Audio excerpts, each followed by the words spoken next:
Hello everyone, very good morning and good evening to other friends there in other location.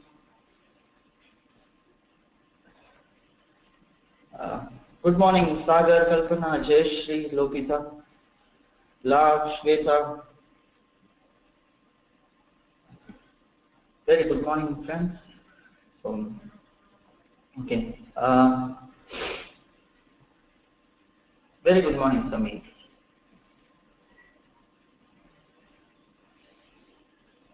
Okay friends, so I think we can start the session with yesterday's problem, which we had left it over wanted. So we'll continue from that problem, what we left over yesterday, and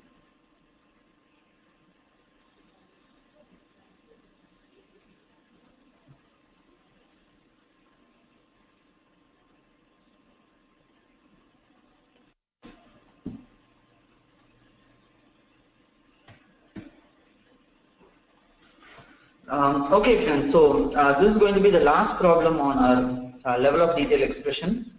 So this is going to be one more business scenario what we would be working on with. So here we will be connecting to our the global superstore itself.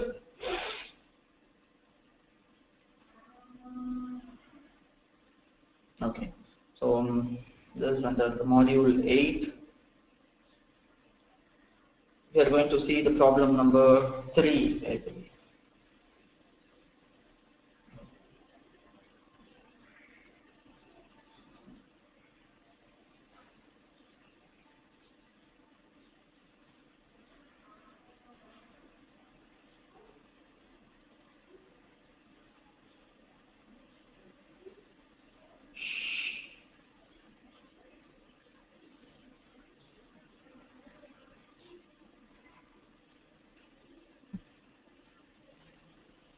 Okay, so we have seen the problem number 1 and 2 already using the fixed LOD expressions. So this is also going to be very similar to that, but only thing is in terms of the visualization and other aspects, it's going to have something different. So we'll just see that.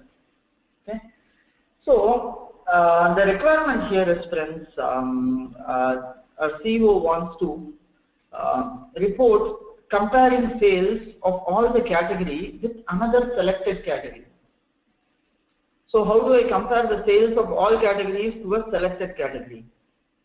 So first we'll try to understand the visuals, what is required for us. Okay.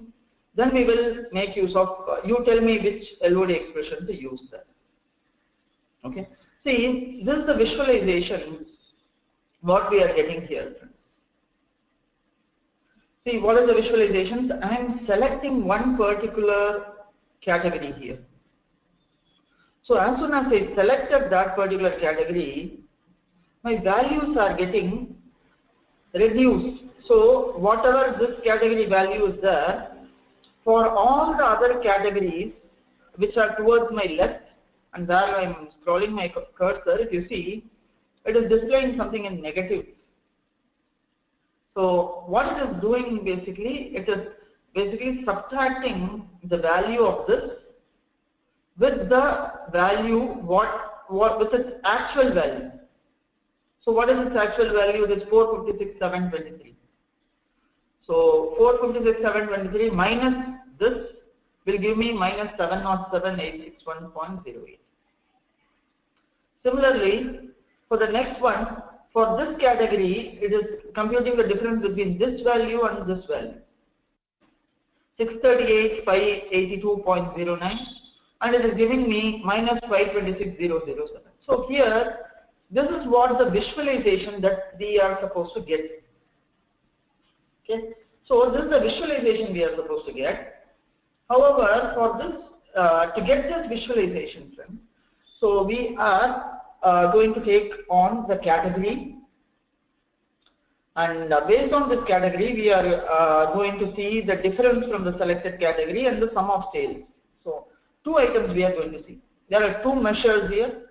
One is difference from the selected item, and other one is going to be the actual sum of sales. So this is what. So I am going to select one particular category here from my parameters. So also note there is a parameter which is getting created. I am selecting one particular category from my parameter. So whatever category I am selecting, it is highlighting me that, and also what it is doing, it is just finding out the difference between my selected category to that of the other values. Okay friends, are you all with me? Did you understand the question? Any doubts here? Are you all getting the question, what we need to do?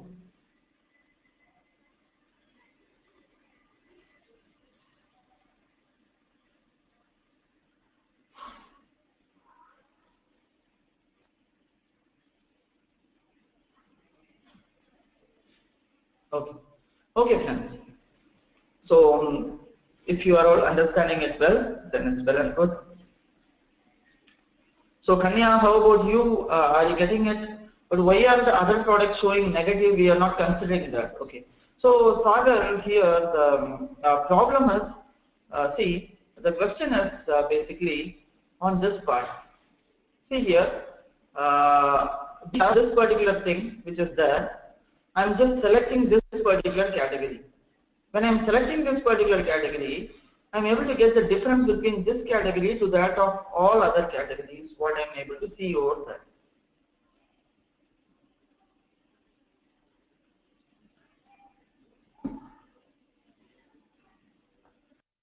So this is basically the value what I am selecting here, and it's going to be the difference between the value whatever I am selecting here with that of all the other values. What you are seeing.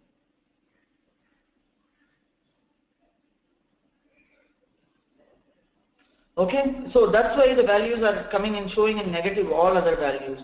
So these are not the actual numbers, they are basically the difference between my selected value to that of their actual numbers.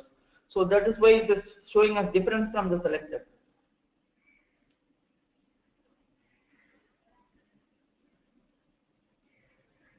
Okay, so technically we have not selected those products. No, we have not selected those products. So here the requirement is, Sagar, is to see the products whatever you have selected, that will get highlighted towards your right. Can you see this place? There alone your products got selected. However, in your left, it needs to display the difference between the selected category and that of the actual values. So that's why the other products are showing as negative. So that is what the requirement is. They need to perform a comparative sales between the selected product to that of all other categories.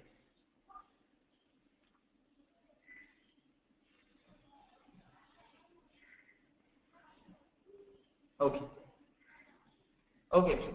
So now what we'll do, we will quickly go around this. I'll connect to this data source and let's see how to perform this operations step by step.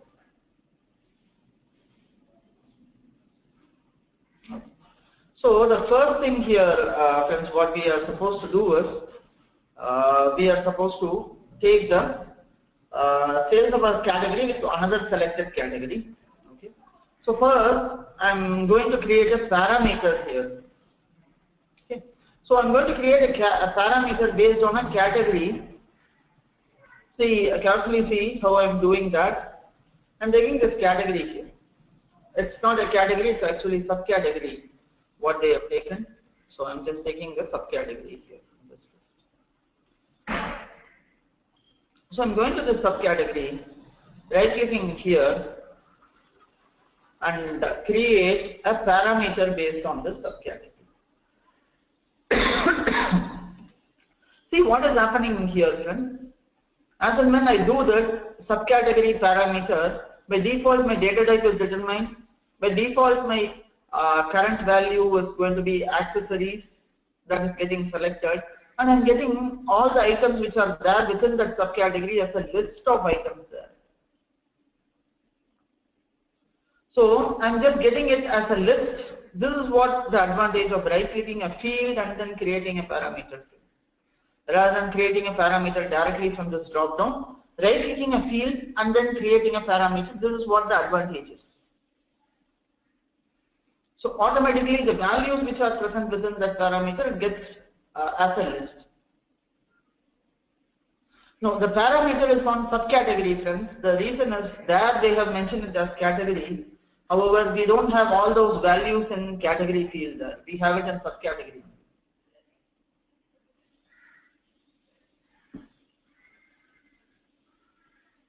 So that's why we are using subcategory field here. Okay. Okay, friends. So now this part is done. Now I have created a parameter called subcategory parameter. Okay. So my parameter I have created now. Okay. Now what am I going to say? So now my first thing is, friends, I am taking my subcategory. Okay. I'm taking my subcategory. I will just remove the discount from here. And I will take the sales. Okay. So this is one view what we have got, friends. I'm just swapping the axis so that it's just looking like this. Okay. So now my requirement is, my first requirement is, like I need to show this parameter, subcategory parameter. I need to first enable this show subcategory parameter control. So whenever I'm selecting one particular item, I need that item to be displayed here. That is what I want. So whatever items I'm just selecting from this parameter, I want that item to get highlighted there in my list. So in order to do that, what I can do, can you all tell me what query I can use? So whenever I'm dropping down this particular parameter, I need to highlight that particular item here in this list. So how to do that?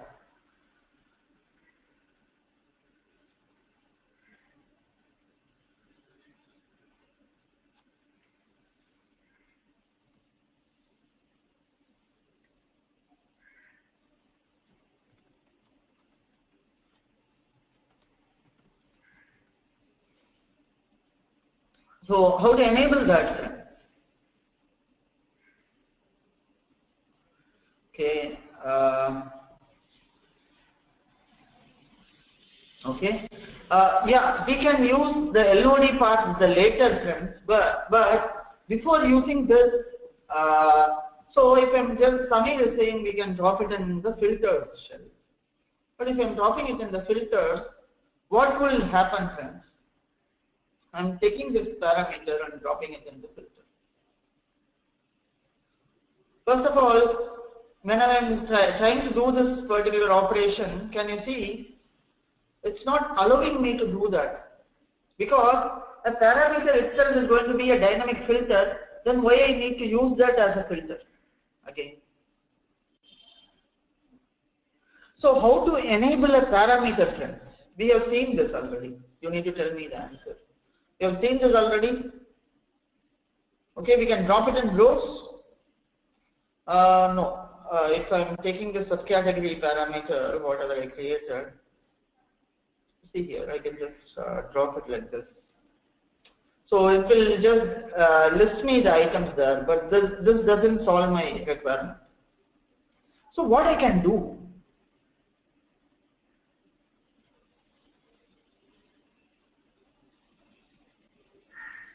What I can do, friends?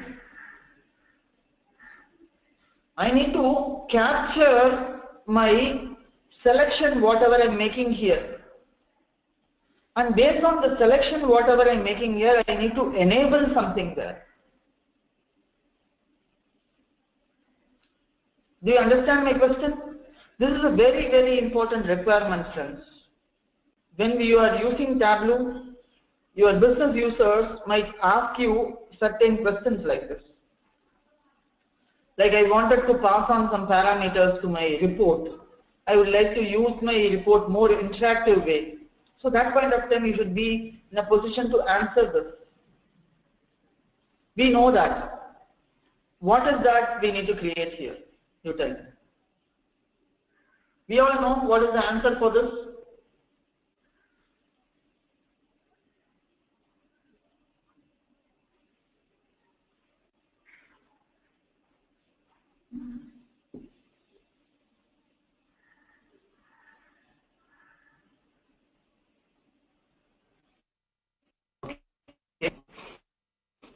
Difficult. I think so. It is that difficult. After I show you this. So what are we supposed to do? Exactly, Samir. We need to use a calculated field. So friends, how to activate the parameter? Whatever parameters that we are creating, to enable that parameter, we need to create a calculated field. So parameters can't be enabled just like that. Just like that by dropping it in filters or in the rows or like using it like dimensions, we cannot activate them. Then, how to activate that? We need to use or create a calculated field. So how to use and create a calculated field? So based on sales, I'm going to create a calculated field. I'm going to right click here and click on calculated field. So here what I'm going to give is selected sales. I'm going to create a calculation. So in this calculated field, what I'm going to say, if the parameter, subcategory parameter, if my subcategory parameter, see that's what it is, we are doing there in the calculation also. If that category is equal to, so what I'm checking here, if my subcategory is equal to the subcategory parameter selected. If my subcategory is equal to the subcategory parameter whatever I have selected, then you display the sales. Else you end the thing.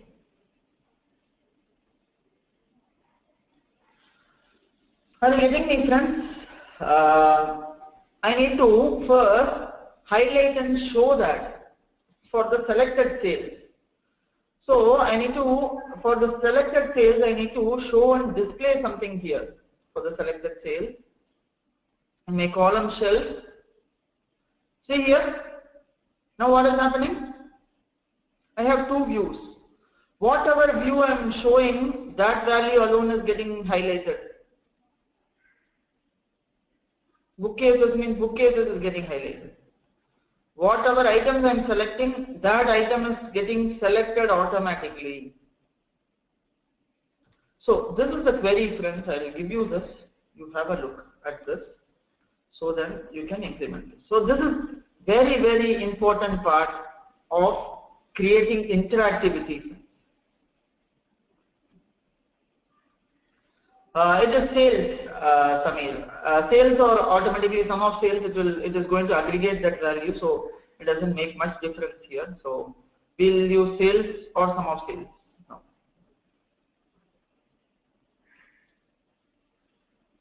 So anyway, it is going to display me that sales only. Can you see here? It is displaying me the sum of aggregated sales only. Automatically a sum is getting applied here. So no need to worry about that, because the sum operation would be applied whenever we are doing the aggregation.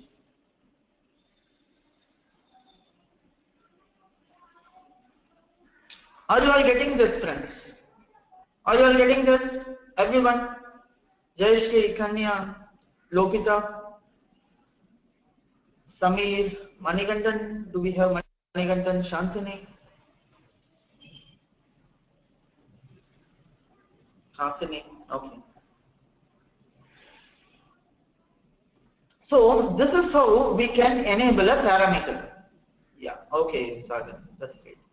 So this is how we can enable a parameter here. Okay. So after enabling this parameter, what is next that we need to do? I need to find the difference between this particular selected value and that of all other values. Correct? So I need to, first whatever parameter I am just selecting from this list, I need to show that item, and what I need to do, I need to find the difference between this particular item and that of the one what I have selected here with all the other values. I need to find the difference. Now tell me how to do that.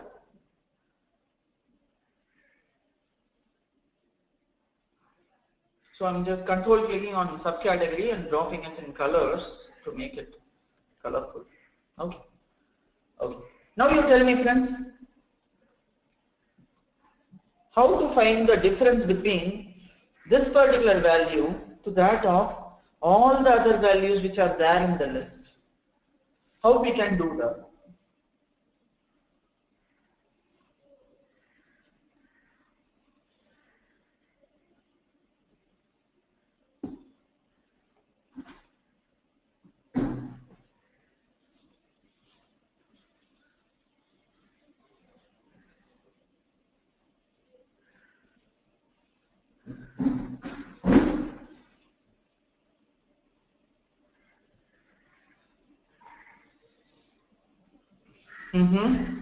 Okay. Yeah, the exclusion is going to be the next part, Hasani. That's right. You are right. We need to use an LOD expression, Lopita. That's right. So before using LOD expression, what I need to do? So I need the difference between this value and this value, right? For which I need to create a calculation, right? Exactly. I need to create a calculation here, friends. Okay. So how we are going to do that? So exactly, Jayesh. That's right. The sum of sales minus sum of selected category. We need to find a difference between that. Okay. So for which, what I'm doing is, friends, I'm going to create one more calculation here. I'm going to create a calculated field. Okay. So in this calculated field,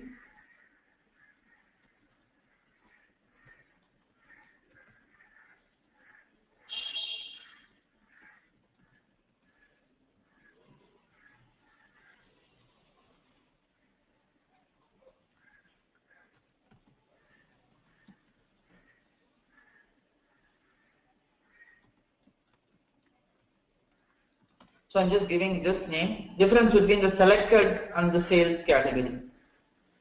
Okay, so here what I'm going to do, I'm just going to make sum of sales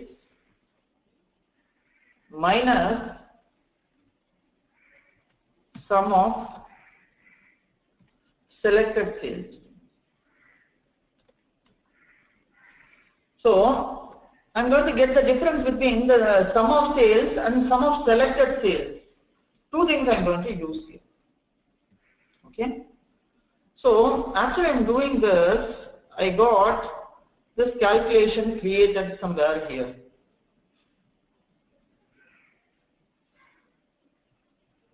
So I'll have the selected sales.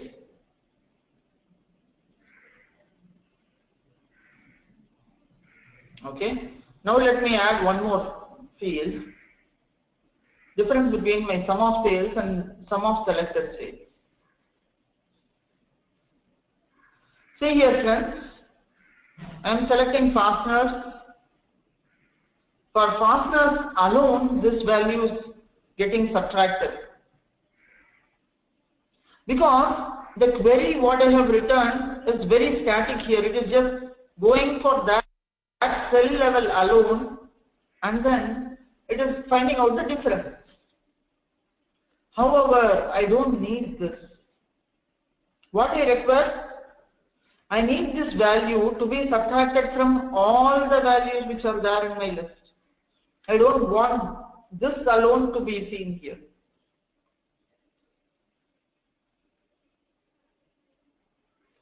Yes. So I don't want this to happen there in my query. So in order to mitigate this, what option I have, friends? So why do you think this is coming like this? First question is, why is it getting difference between this value and this value alone, and why it is not taking a difference between the others here? What is stopping that?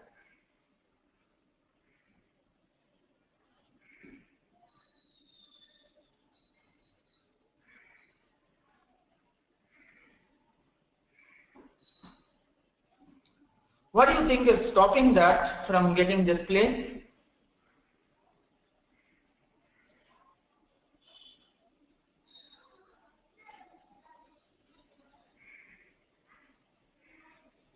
Okay. Yeah, Hasani, you are right. The parameter what we are selecting, it is just highlighting only one particular value there. So what is happening, my subcategories for that particular value alone is getting reduced and I am getting the result as 0. However, for the remaining other subcategories, I am not able to get that numbers. So how to resolve this issue? I don't need this output. I want this value to get subtracted from each and every category, whatever I'm selecting here in this list. I want this to get subtracted from each and every individual value.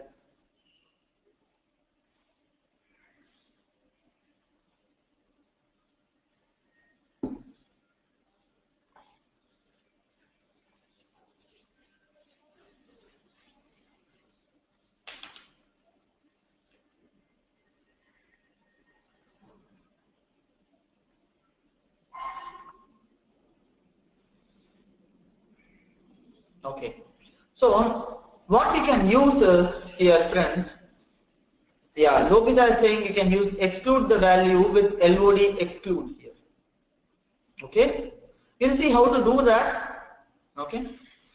So here we are done here with the creation of the parameters and then taking the values. And we assign that parameter to a value. Okay. And the next one what we are doing here is,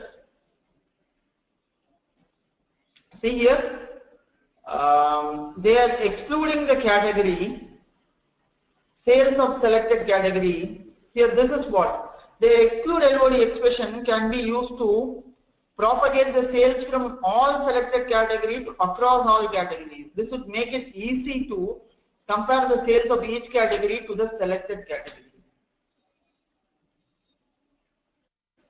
So what is happening here, friends?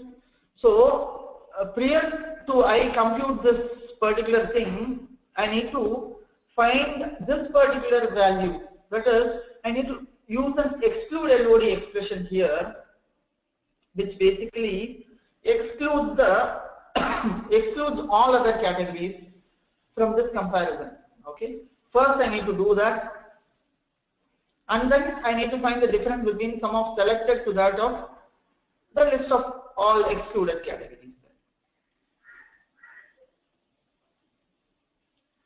So after this, the view in which this example is faced, friends, this is not in the right order. So you don't get confused after seeing this. So it is actually confusing even for me when I'm seeing this. So this is not like looking good there. So yeah, Samir, that's right. You need to exclude the category here from that list and then use the sum of selected sales. So you follow the order what we are doing here, friends. So no need to worry about that part. So here, what are we going to do? We need to exclude the category from this. In the sum of selected sales, what you are doing is we need to. So if it is subcategory, then based on this we will be having this parameter selected. And what we will do now is we will take the again sales and we will create excluded selected category. We will create a calculated field with an LOD expression here, friends. Okay. So what we will write here is we will write this exclude LOD expression. So what I need to exclude here, I need to exclude the subcategory and compute my sum of sales. I need to exclude my subcategory and highlight my sum of sales.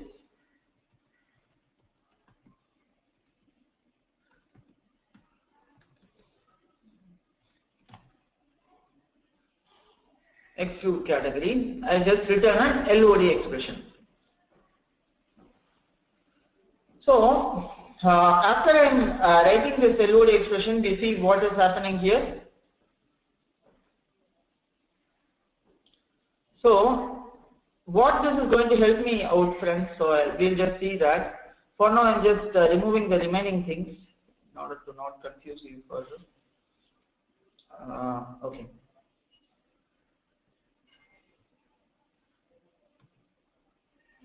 Okay.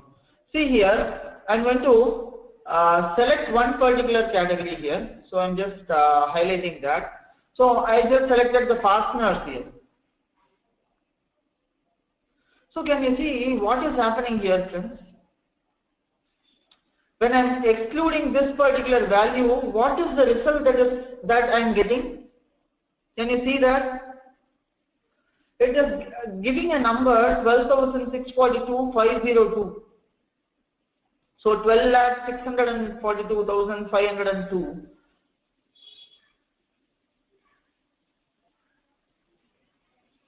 So it's 1 crore 12,000. So it is 12,642,502.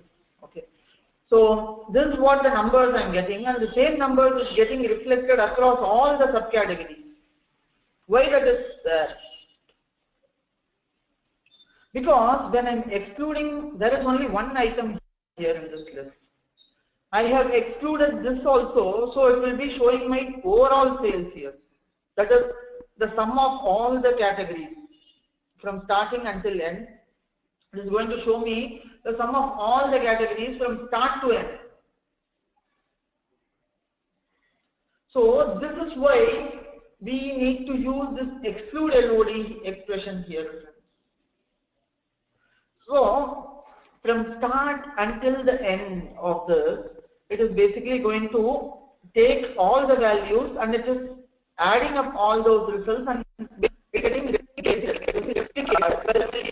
12,642,000. This value is getting replicated across all my subcategories. This is getting replicated across all my subcategories. So now what is happening, because of this getting replicated across all my subcategories, now the earlier difference what I found, I need to find the difference between my selected category and excluded category. So I need to find the difference between my sum of selected sales and my sum of excluded category.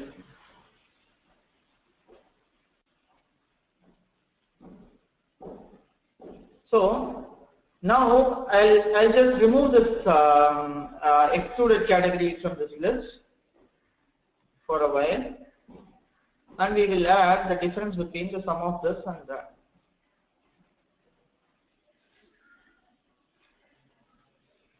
So now what is happening?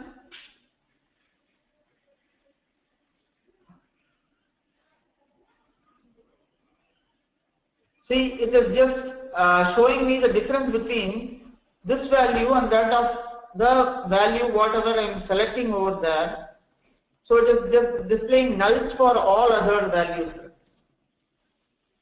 So what has happened here? The first thing is we selected a parameter category and we created a parameter and we got the sum of selected sales. So now we are excluding a category and we are computing the sum of selected sales. So first I am creating a parameter called selected sales, and then I am excluding that category and finding the sum of selected sales. So here in this, I am excluding the subcategory. Instead of sales, it has to be the selected sales.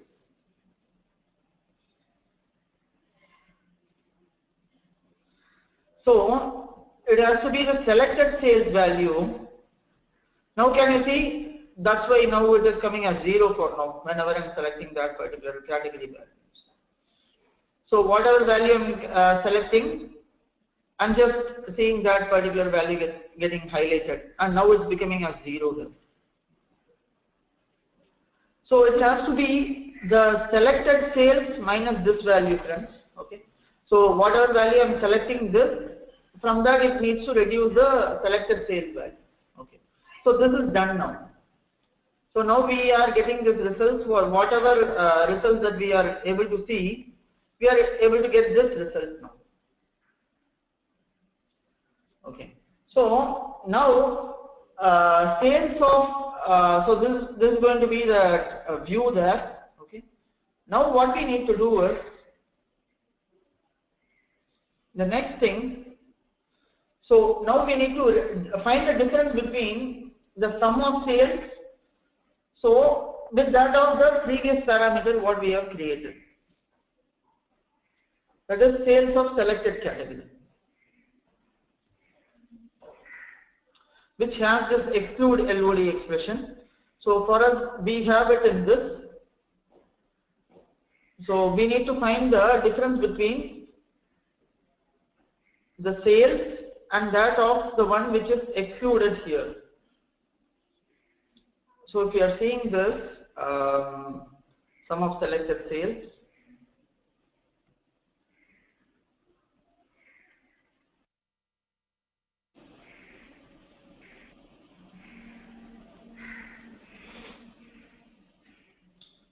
so the result would be for us initially.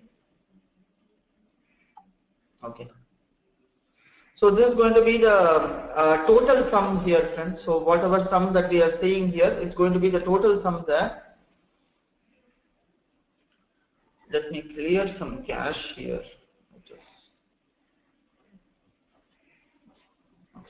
So now what is happening, whatever category I am selecting, it's 1509463, the same value is getting replicated across all the categories here, because that is the only value what I am selecting there. And that value is getting replicated across everything there. So whatever item I am selecting there, that value gets copied on for all the items here.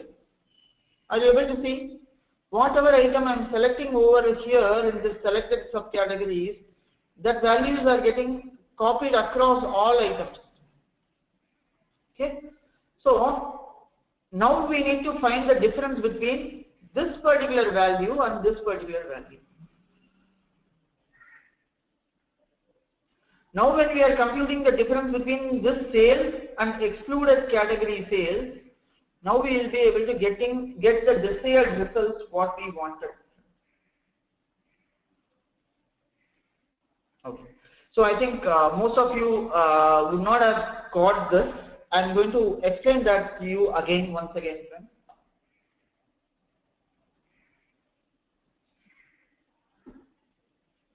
Okay. So we will see that once again. Okay. So the first thing here, friends, what are we doing? We are creating a parameter here. So the first thing we will be creating a parameter based on the subcategory. That is going to be our step 1.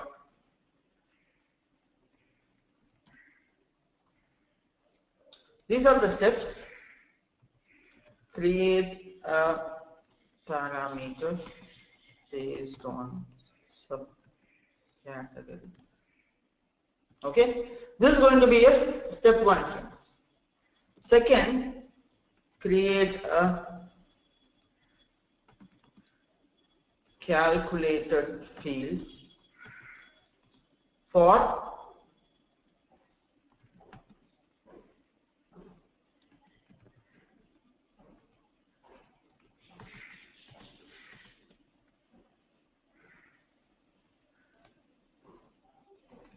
highlighted. Okay.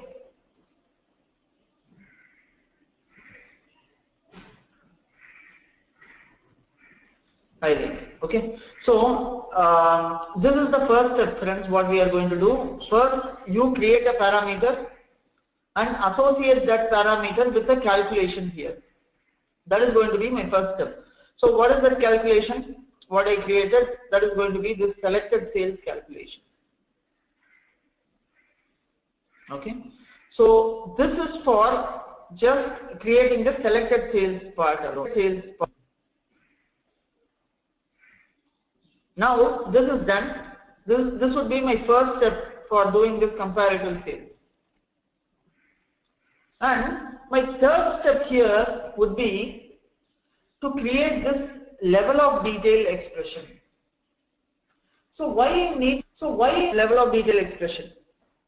So we need to understand that here. So why we are creating this?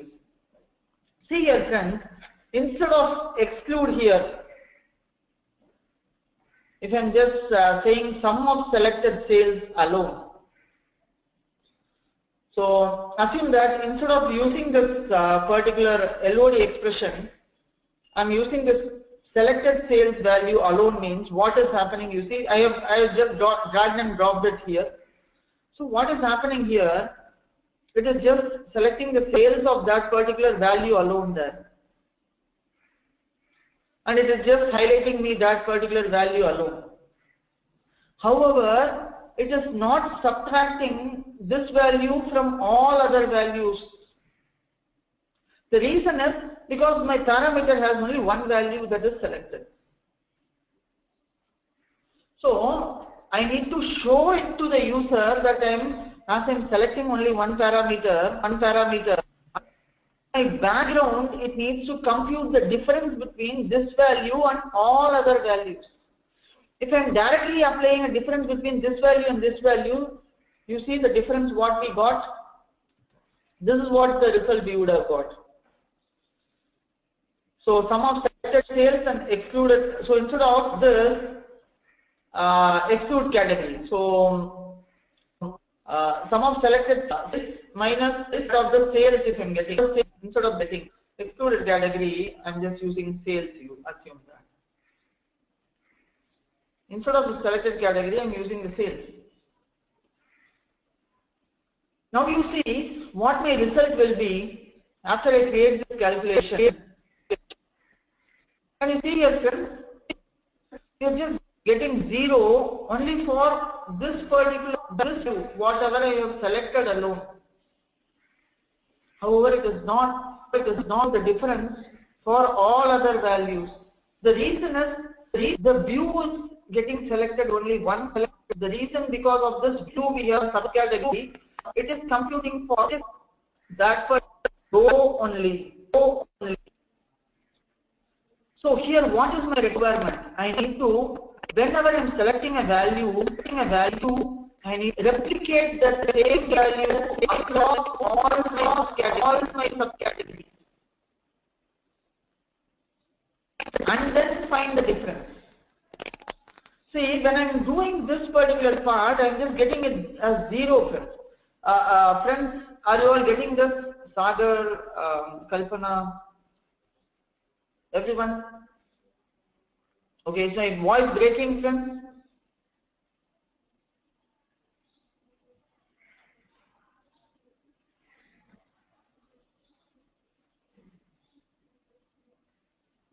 Okay, how about now? Still?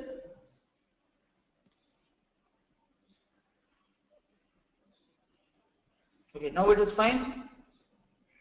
Okay, still it's breaking. So some of you are saying it's still breaking. Now it's okay. Okay. Fine. Okay. So see, Now what has happened, I am just trying to find the difference between my selected value to that of my overall sales. It is just displaying me 0 alone. Right? So this is what is happening, friends. If I am not using this LOD expression here, this is what is happening. I am just getting the 0 for this value alone. I know that this and this will be reduced and the 0 will be my value. I would like to know what is the sales of all other items which are above this, which are below this. I would like to highlight that. My user would like to highlight that particular thing there, rather than just displaying the 0. Are you all getting this point, friends? Everyone? Are you all understanding why we are using an LOD expression here? And without using LOD expression, what is happening out to the view? Okay. So now we'll go to the next step, that is creation of this LOD expression. So the step number 3 here would be creating an LOD expression. So why we need to create a LOD expression? For this reason only. So I need to replicate this value across everything, across all the subcategories. Okay. So I'll just remove this and I'll show you after adding this LOD expression what is the result. So now what happens? The value whatever I have selected, that value has been replicated across all the subcategory items. It's getting replicated across all the subcategories. This is what I wanted, sir. This is exactly I wanted. So now if I am using this result, if I am subtracting this from this, I will be able to get the difference between my selected value and this value. So this LOD expression exclude is helping me doing that.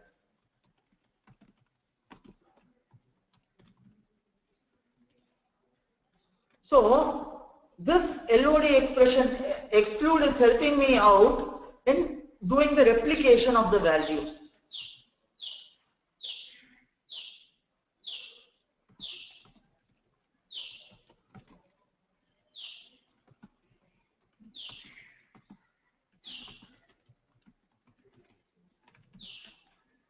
So this LOD exclude is helping me doing that. So now what is my next step? Can anyone tell me? Sagar, Kalpana, someone? Can you tell me what would be my next step here, friends? What I need to do? What two values I need to subtract?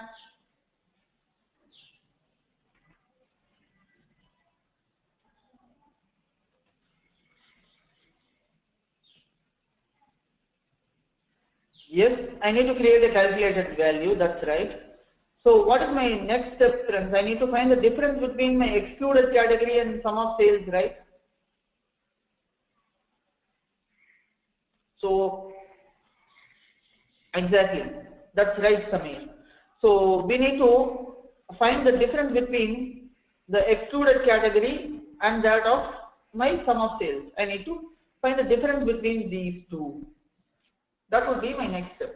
So instead of doing the difference between my previous value, I will be finding out the difference between my excluded sales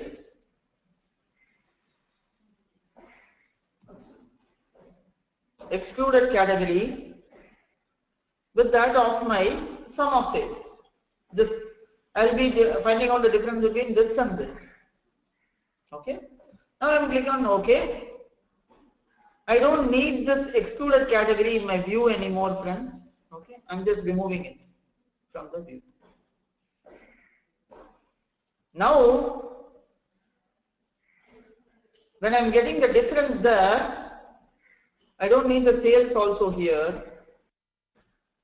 I'll just remove this from the view. I'll have difference between my selected value and this value as my first and this as my second.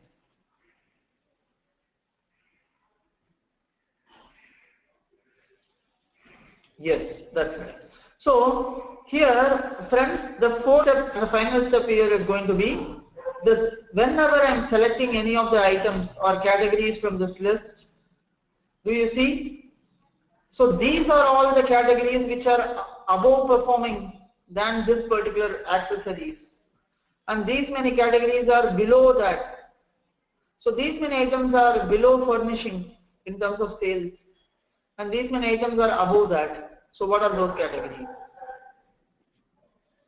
Now I may able to do a comparative sales between these two categories, and I may able to get whatever items what I am selecting, I may able to get the view what is required.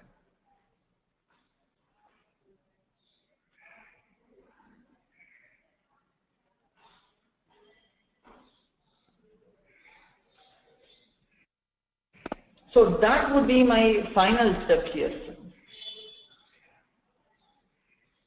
So this will be my final step here in order to perform this operation. So 1, 2, 3 and 4. So these are the list of steps that is required in order to perform this LOD expression calculations. I am saving it and I will be sharing the steps with you all so that you can practice it when you are finding time.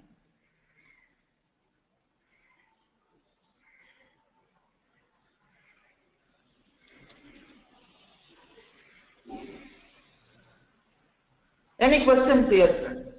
Any question? What you are not getting? Why we need to use LOD expression here? LOD exclude, why we are using that? Are you all getting me? Why we are using this LOD exclude there?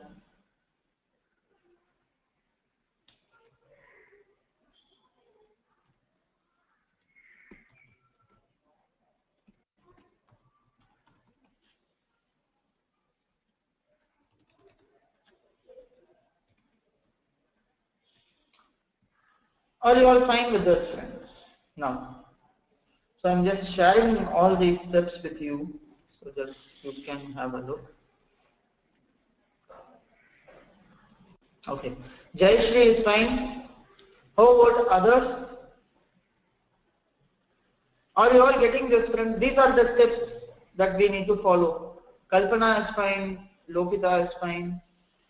Afini should be fine. How about Sagar, Kanya?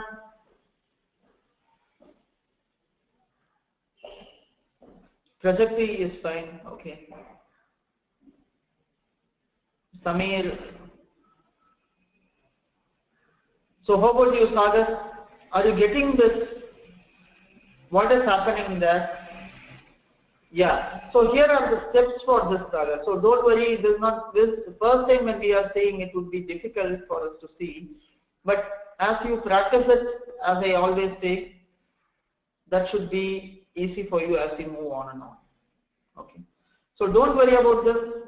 Definitely it's going to be easy as you practice more and more.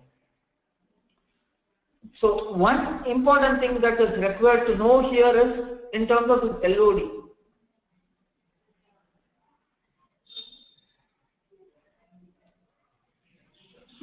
When to use which LOD expression and how to make use of those LOD expressions there.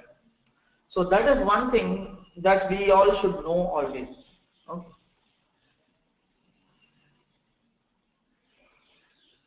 Yes, Kalpana, there are more and more practice exercises like that. So if you see your assignment question and if you see your project, the final project what you guys are going to do, everything is going to be more of practical there.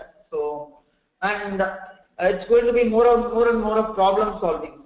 So in LOD there are limited number of items, friends. So the most used LOD expressions I will give you that list. So you can now understand, so now you are in a position to understand any LOD expression that is given. You can try solving that at least, if not solving it right way. Initially you might feel it's difficult, but as you practice more and more, this is going to be cakewalk for you. So LOD expression plus Tableau.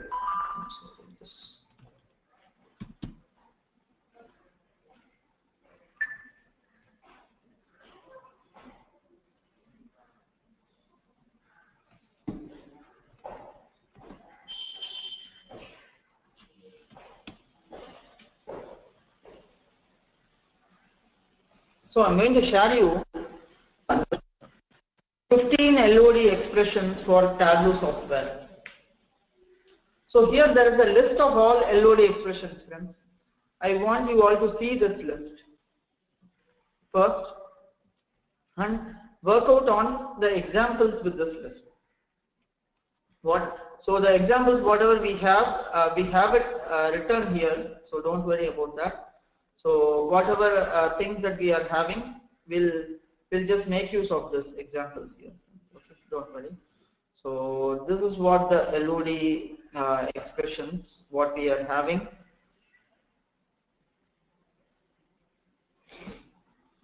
Okay, so this is the link.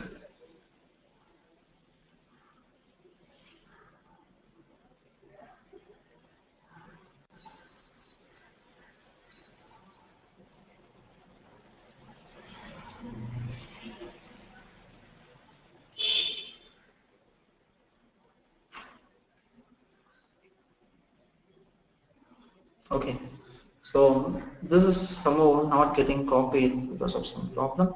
Anyway, it's fine. So this is the list of all LOD expressions link, friends. I just sent to you now in the chat window.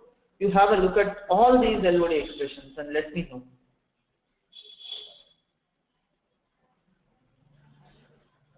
So friends, with this we conclude this module number 8 of this LOD expressions part. So there are more examples there in that LOD expression. You can have a look at that more. Yeah, sure, Samir. You can let me know by Monday on how things are working there and how it is going. Okay. So with this, we are done with our module 8, friends. We saw about how to do a comparative sales, how to meet the percentage of products, how many products are meeting their percentage. We use the include LOD expression here to find the difference between the actual and targeted sales. We created that, and we also tried using various other complicated examples and problems. So this module was mostly practical. The reason is it is mostly like complicated examples. So it was mostly practicals, and I believe most of you should have got it by now. But if you are not getting it, please see my video once again. So you just practice it again. Then you should be getting that. So I think almost in detail we have covered everything. You just see this repeatedly. Then automatically you can get that. So here this is the first example what we saw about using the order date, how to get the minimum of order date from that list, and how to find the difference between that first order date, second order date, and if it is greater than 6 months, how to do that. We saw in that example. And we saw something about cohort analysis. So cohort analysis is nothing but how many of your customers you have retained from previous year to current year, how many new customers you have added, what has been your sales volume. So that is what you did it in cohort analysis.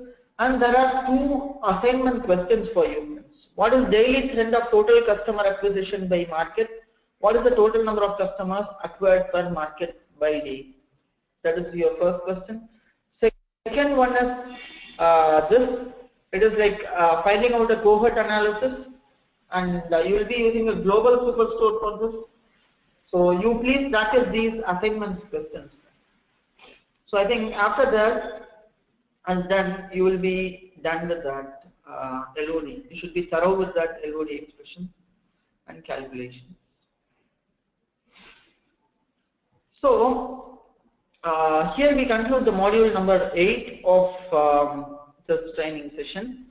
Now we will move on, jump into module number 9, where we will be creating more of chart. This is going to talk about more advanced visualizations. So we will see about this module number 9 here. We will see on more about the chart and stuff there. So we will take a break for 5 minutes, friends. I'm just restarting my system as it's asking me to do that. So after my restart is done, I will be logging in. So we'll go for a break for 5 minutes time before we begin this. So I'll just introduce you to what are the concepts we are going to see.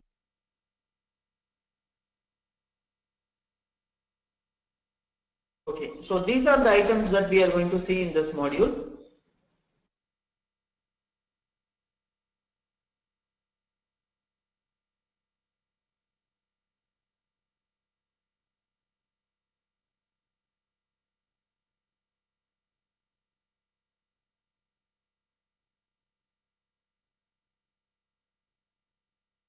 Okay, so these are the things that we will be covering as part of this module, friends. So, excuse me. So we are going to cover box and whisker plots. We are going to see about Gantt chart, the waterfall chart, the Pareto chart, control chart, and funnel chart.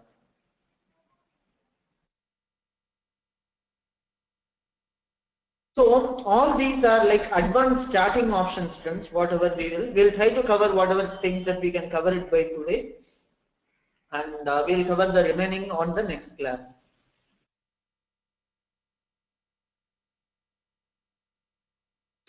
Okay. Um, okay, friends. So for now, we'll just go for a break for 5 minutes.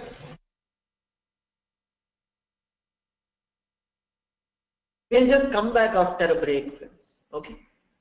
And we'll start with this box and whiskers.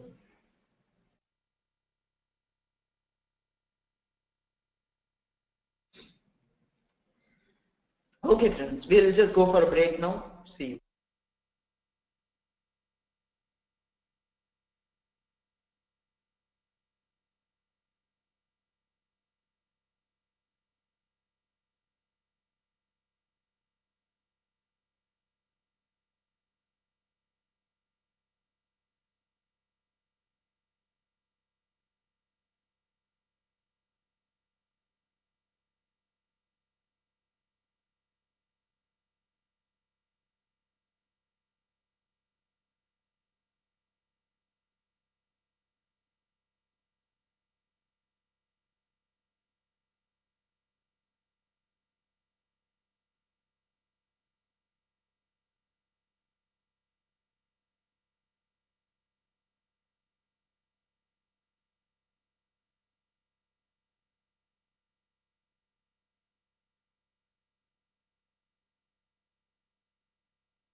Okay, friends, if you are all back, shall we continue this?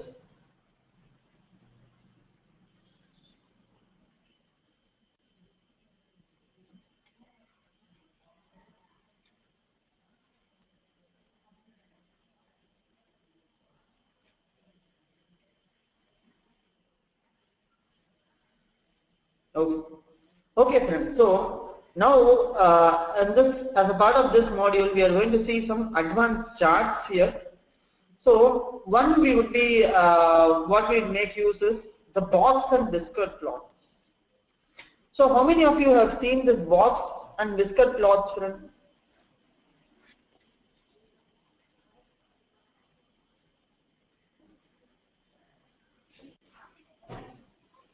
So have you used, some of you, have you really used this box plots or the whisker plots?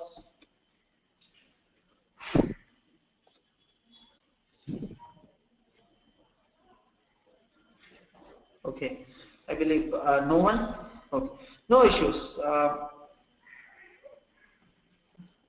Okay, not a problem, Jayashree, Sagar. Thanks for confirming. So this box or whisker plots are generally going to be used for some analysis there. So I told you about this one particular thing, right? The PDF, which chart to use for what purpose. So I'll just open up that PDF. Which chart for what? No, not this one. Let me open it up.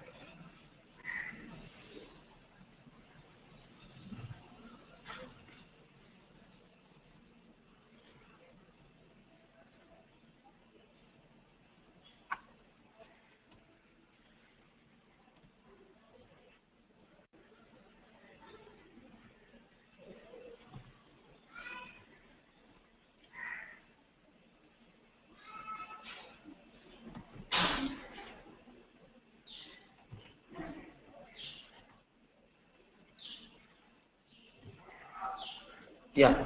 Okay. So this was that. So what we saw here, we will go for this box and whiskers first.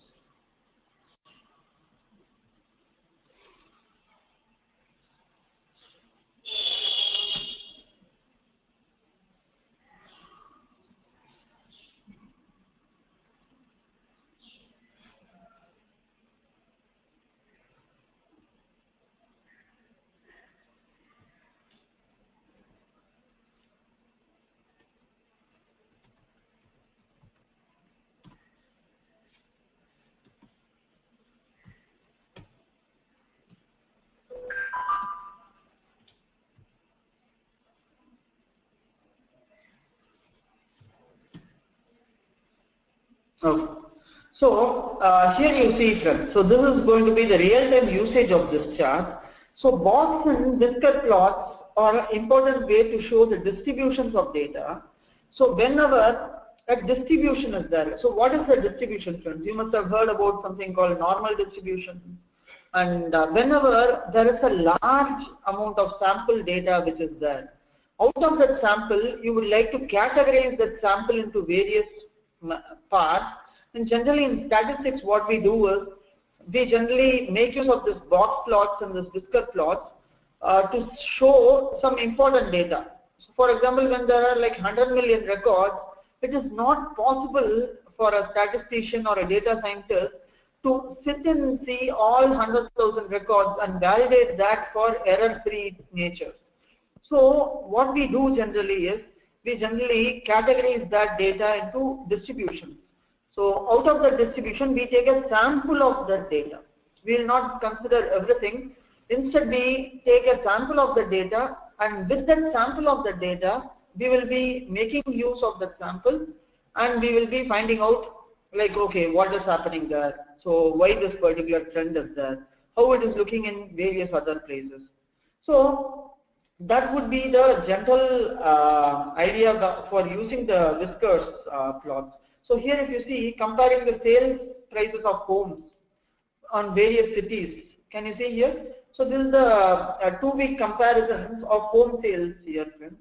So if you can just see that on a larger picture, so these are going to be individual points here. So for each and every home there is a separate color. By city, for each and every city there is a separate color. And you can see that there is a box and a whisker plot which is available here.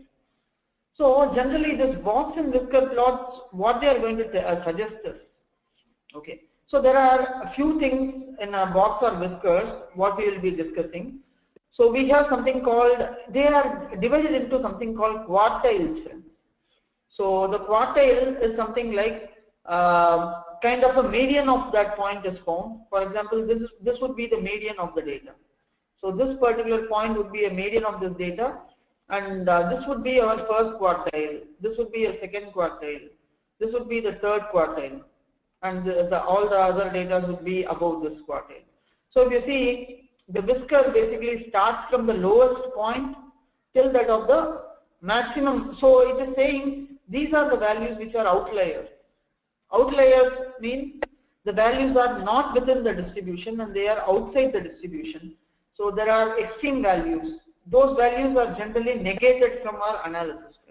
We will be considering the values from this part until this part alone for our analysis. Because there may be situations that there may be extreme cases. So not everyone go for luxury cars, right? BMWs and other luxury cars. So generally those cases are tracked separately.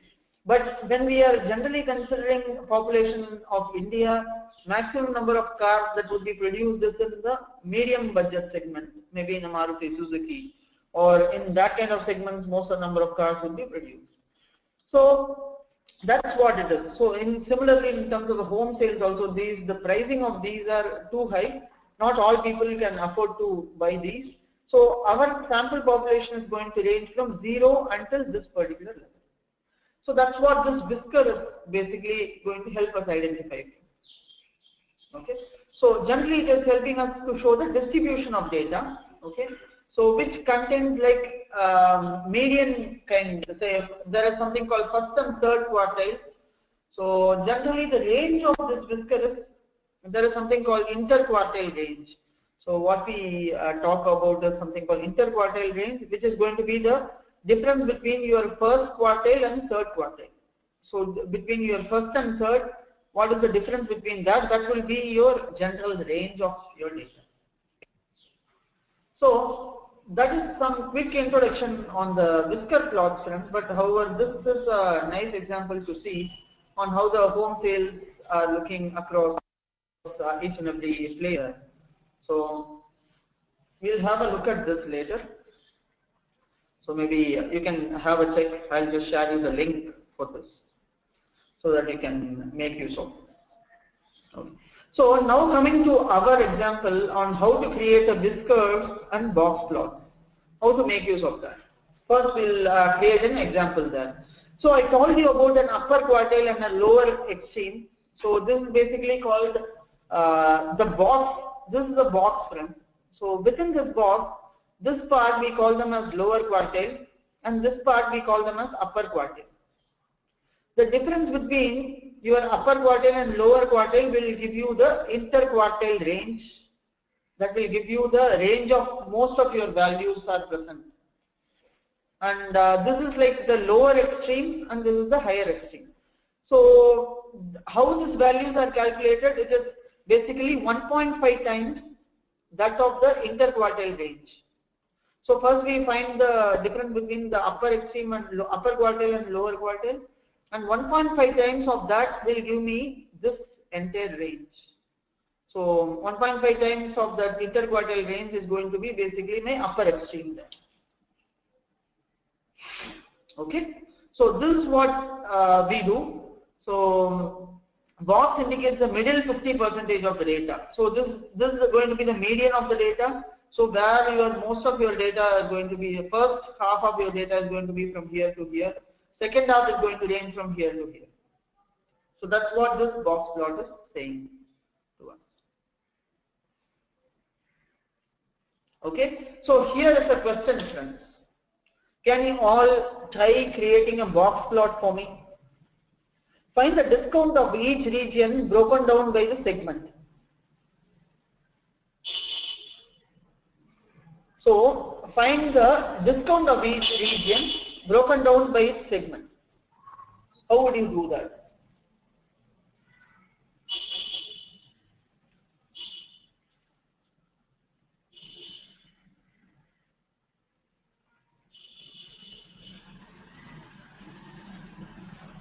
You need to have the discount, friends, and you need to have the segments, and you need to create a box plot for this. Can you all try? I'll give you 2 minutes time. In the meantime, I'll get things ready.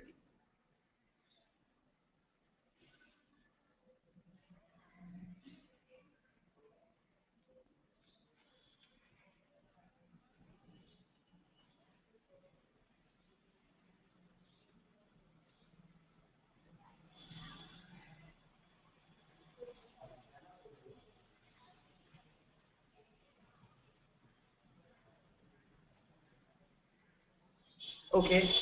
Samir is done with that. How about others, friends?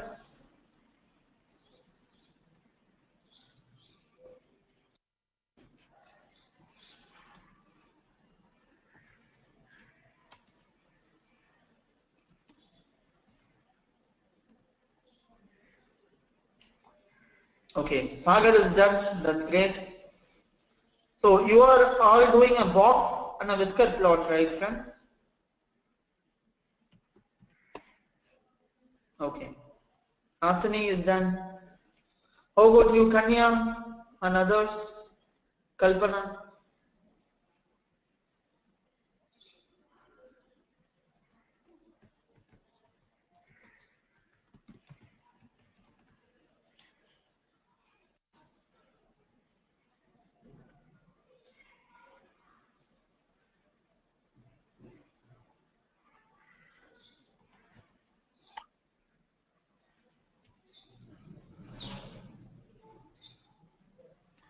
Okay. So as most of you have done, I'm just showing my screen, friends, sharing with you all my screen, how to create that.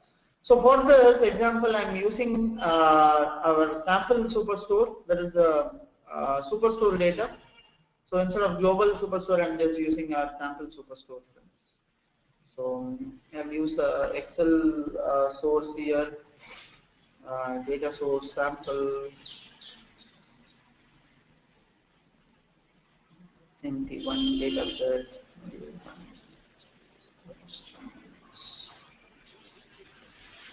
Okay. So I'm going to connect it with this sample superstore data set.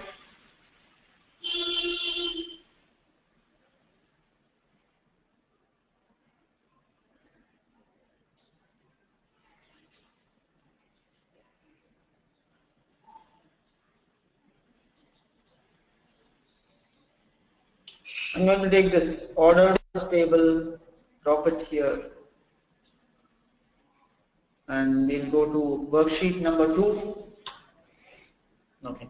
So here what is required, friends? We need the discount based on various segments, right?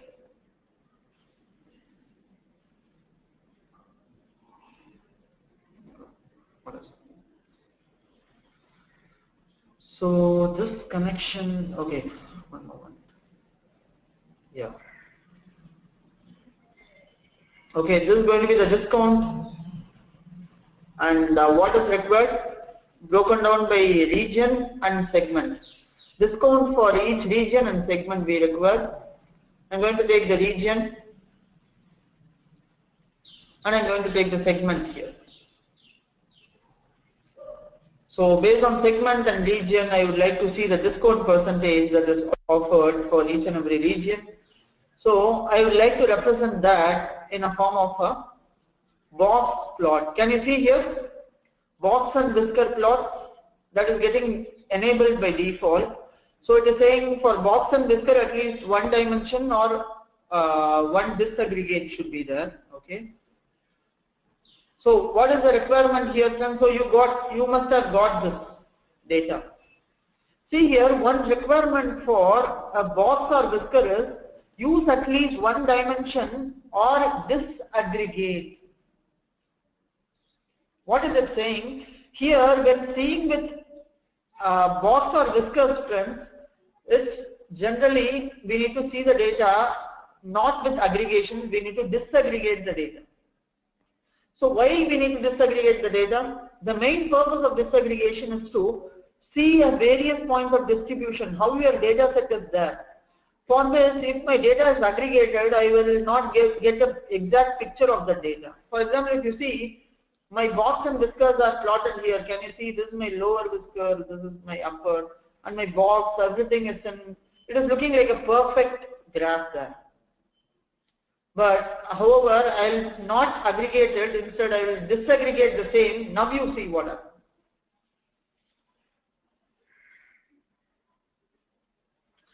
And you see now, so the region, based on each and every region or based on each and every segment, we will have it colored. And these are three separate segments. And we have the region here.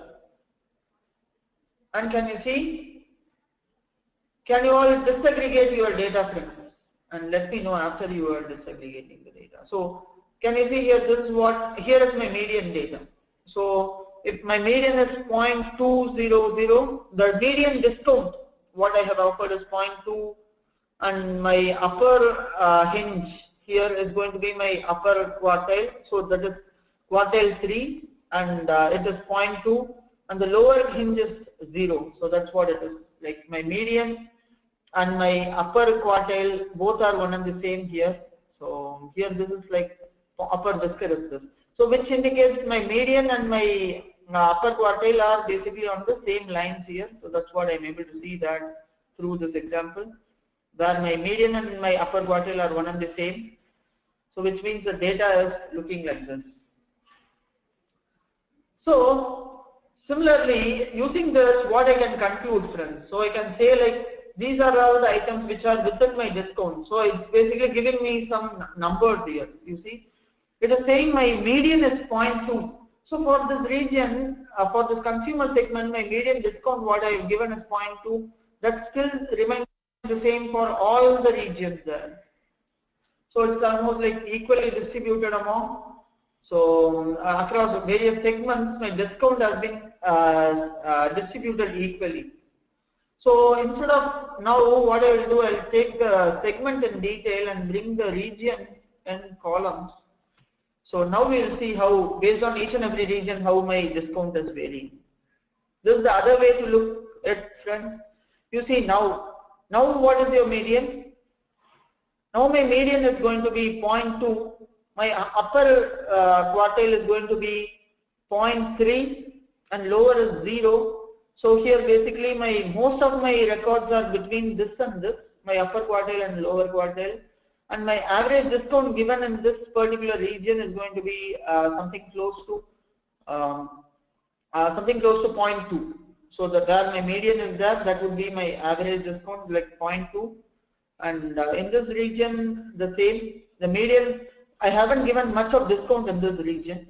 So if it is 0 here, so east region I haven't given much discount, and in south region I have given some discount, and median is 0.2. And similarly in west region also, you can just see that the same thing which appears there, 0.2. So this is basically helping me understand the visualization better and understand the various distributions, how my data is spread across various regions, how that is looking. That's what I'm able to see here.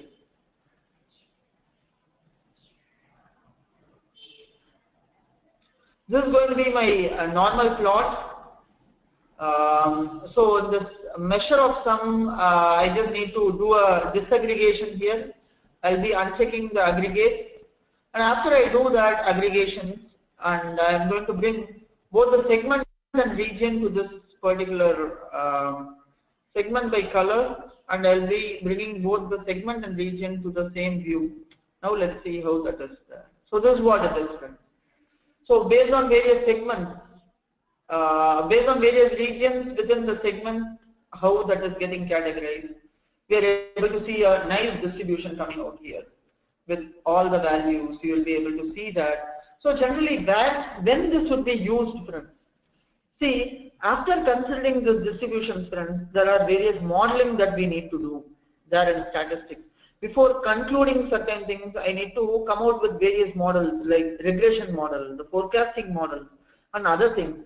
So before doing those stuff, I would, as a first step, I need this particular thing. That I need to know how my data is distributed, what is my median, what is my average thing, and how my discount has been distributed. So based on this particular information, I will be designing my models there. My statistical modeling, the base step would be this. So that is where I will be making use of this particular graph and chart. Are you getting me, everyone?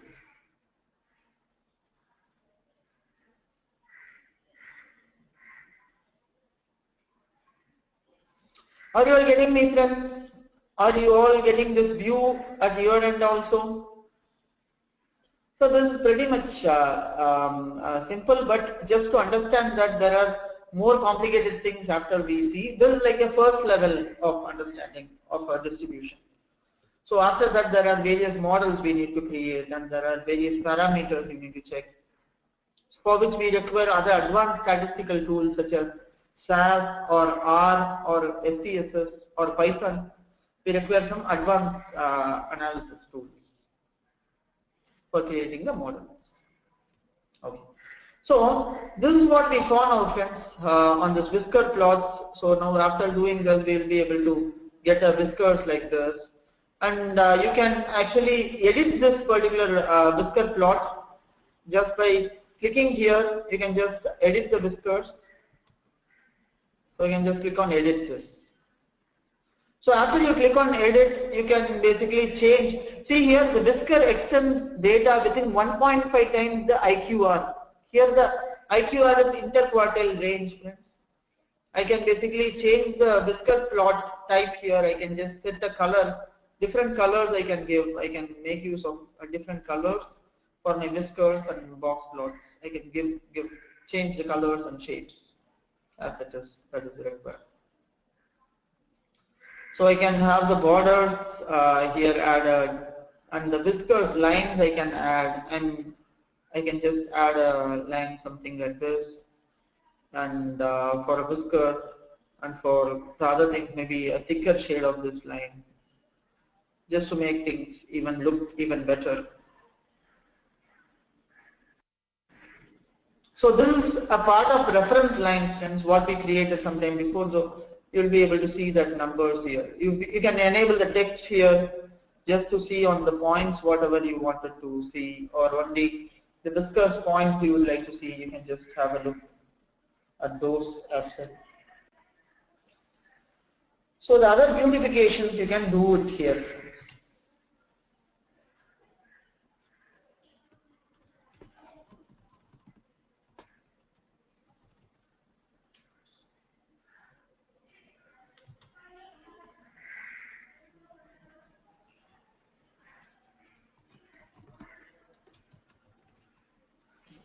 Okay. You can make use of this chart. So everyone are understanding this Whiskers plot, friends, how to create it and how to make use of this Whiskers and box plot.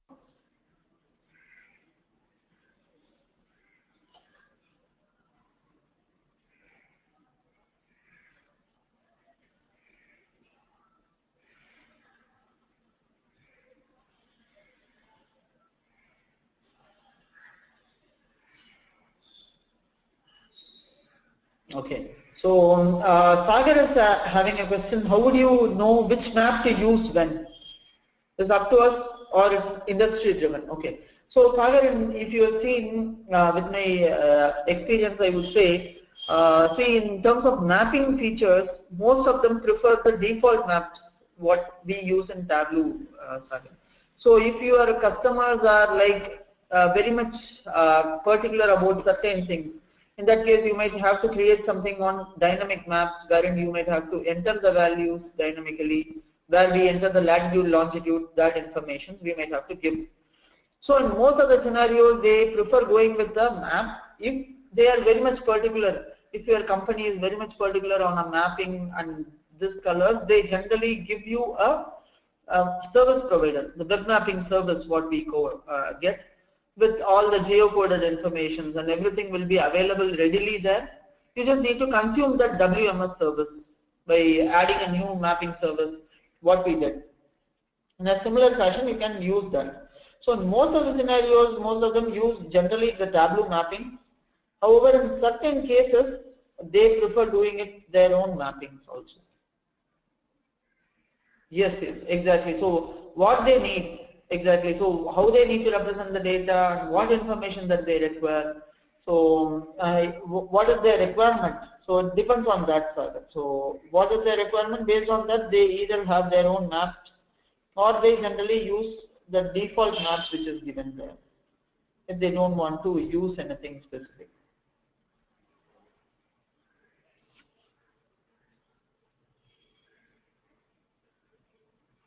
Okay. Okay, friends. So now we are done with this. We will just go to something called Gantt chart. So where these Gantt charts are useful?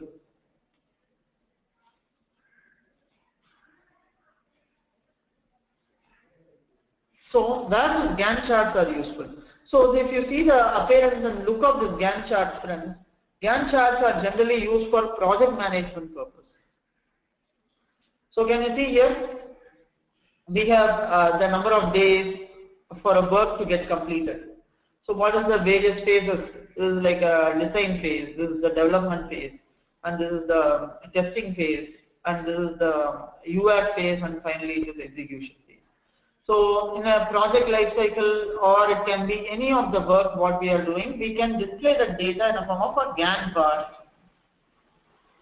So Gantts are mainly used in project management, and it's mostly popular in showing the activities and tasks or events against the time. So you can display Gantt charts by selecting a Gantt bar from the mark. So how to do that we will see.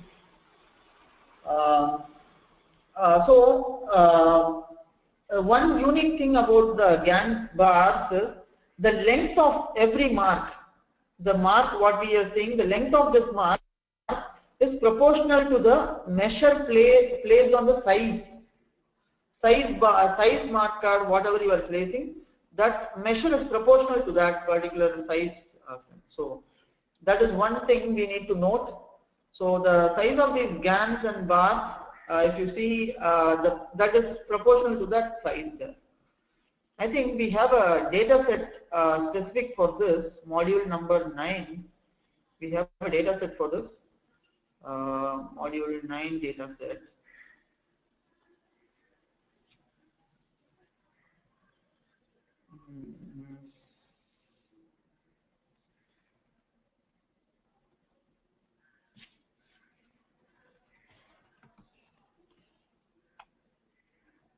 Okay. So here we have a data set for this module, friends. So we will use this data set, build a host data set for this. Friends, I would recommend you all to please download this data set for this module 9 for this advanced charting. We will make use of this Gantt chart.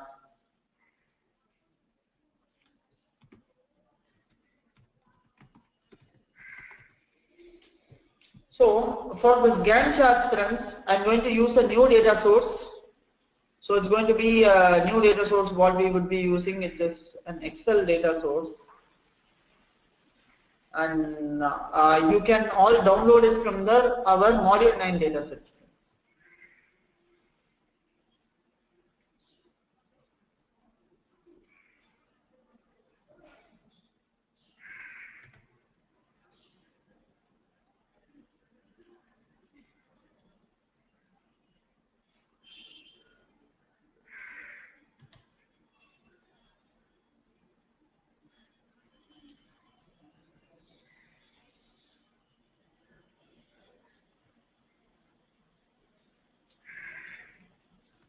Let me check, just take this out from here.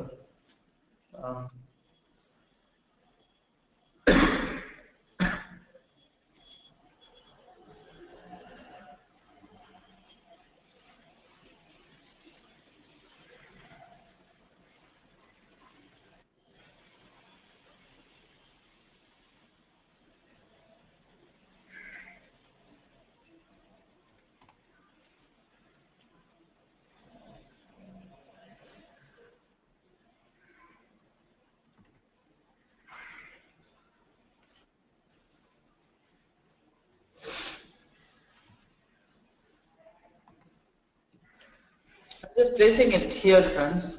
This sample data set. Build a house. Okay. So I am going to take it from this location. You all similarly you can download this data set and keep it ready so that we can make use of this. Build house.xls. I'm going to click on open from here, friends. Okay.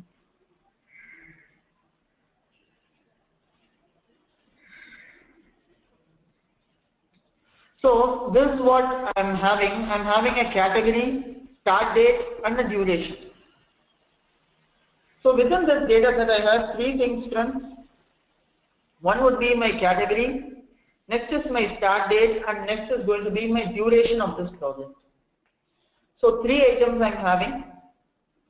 So for this particular thing, I'm going to make use of this Gantt chart. Okay. So we'll see how to make use of this Gantt chart. Friends, have you all downloaded this data set and are you able to see this as you are seeing it with me?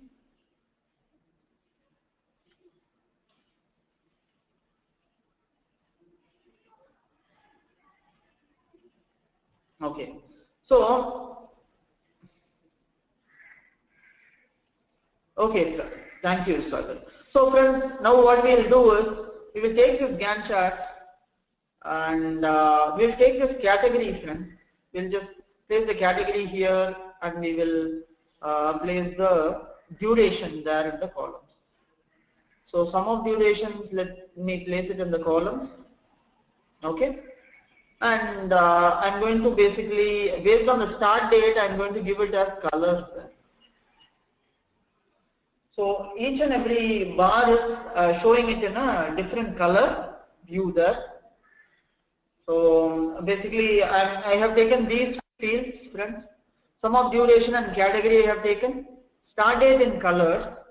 And one unique aspect of Gantt chart, what was mentioned there is, the field by which you are going to see the measure field, whatever you are using it in the column, the same thing, this particular duration, you need to use it in the size also. So what happens is, so based on my duration and number of days, my size of my bars will be proportional to my duration and number of days. So that is one thing what we should note. So I have taken the sum of duration.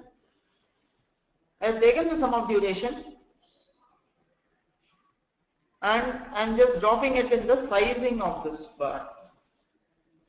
So what am I doing here? I'm taking the sum of duration, dropping it in the size. I'm taking the categories on the rows and duration on the column.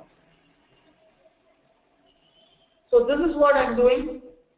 And basically this is what I'm getting out there based on the duration, and these are the number of columns what we have done. So this is the task what we have done for now. So till now it is a bar chart only. Till this step it is a bar chart only. Now we are going to make this as a Gantt chart. How to change it? Just go to this mark shelf and there is something called Gantt bar. You just choose that option of Gantt bar. So after you choose that option of Gantt bar, and maybe by ascending order or by based on the sum of duration, if you are seeing whatever it is, no ordering, you can also just click that, not to sort by any order.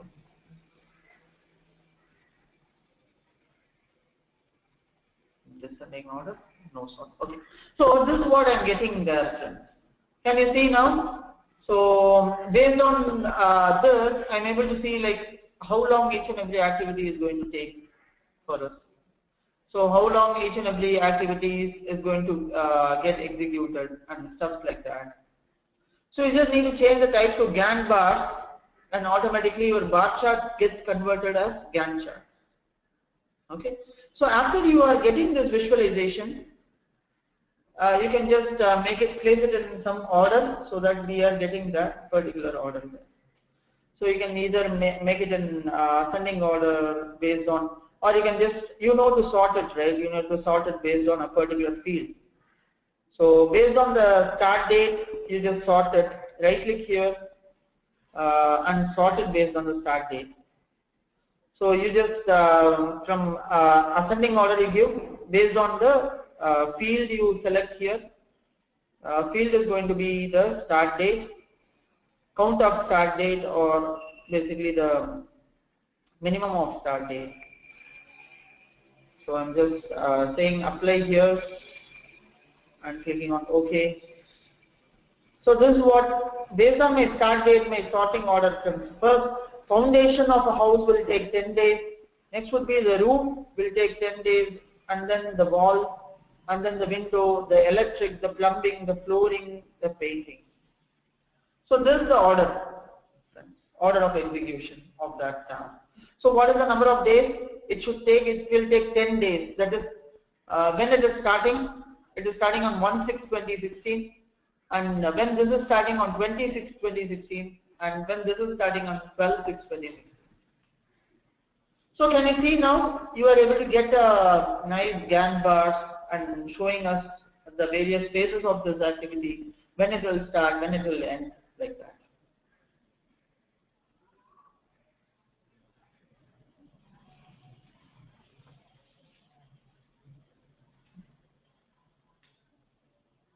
This is fine, friends, everyone.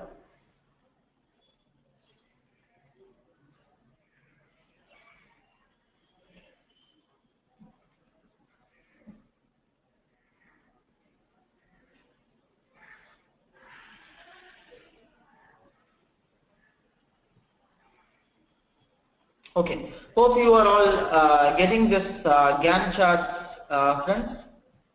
Please stop me if you have any questions. If you are not getting this visualization, please let me know. It's very simple, just change the mark type to Gantt, and then one thing to note in a Gantt chart is the measure field, whatever you are using, the same thing has to be there in the size also, so that the length of that particular, the duration here is my measure. So the length of my bar would be proportional to my duration, whatever I have mentioned there. So that would be proportional to my duration, whatever I have mentioned. So that is one more thing that we should note, friends.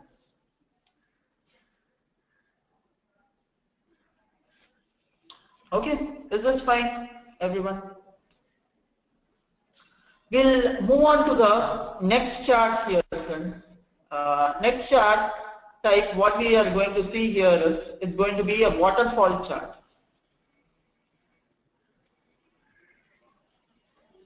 Okay, so what is a waterfall chart?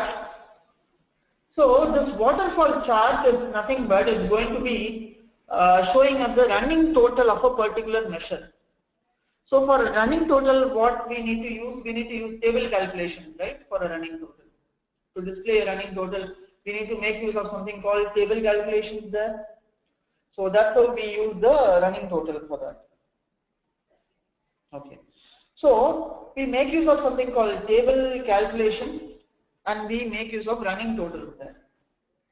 Fine. So in how a waterfall is looking, friends, so it is flowing from top and it's coming to one layer and then the next layer and then the other layer, like that the water is flowing, and then finally the water is coming down in the form of a waterfall. Something in a similar in nature, we can create the charts also, friends. So I will show you how to create that waterfall chart. Okay. So so basically here we'll take the profit field, and so profit as a field for running total, so which has both positive and negative values. So that would be easy for us to represent that. So first we will take an example for this. Okay. So you all connect to the data source, friends. Okay. And so I'm not going to use the one what they are showing. I'll be doing something different than the visualization what is there already, because we can see that also what is given in that exercise later. So for now I'm going to use something called waterfall chart. Okay. So as we know, it is going to be a waterfall chart here. So it is going to show the running total profit against the dimension number. So this is basically we are going to use two things, friends. One will be using the profit, and the other one will be using the subcategory. So for this, I am going to take sample superstore data. So one is profit, and other one is going to be my subcategory item.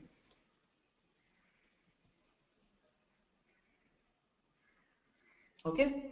So one is going to be my profit field, and other one is going to be my subcategory field here. I'm just going to sort it in ascending order. Can you see, as soon as I sorted this particular field in ascending order, and I'm going to do a control click on this subcategory and drop it in my color sense. Can you see, this itself, this is the initial stage of a waterfall. My profits are going up, it's slowly coming down, and it's coming down, down and down, and finally it's flowing down towards the downward direction.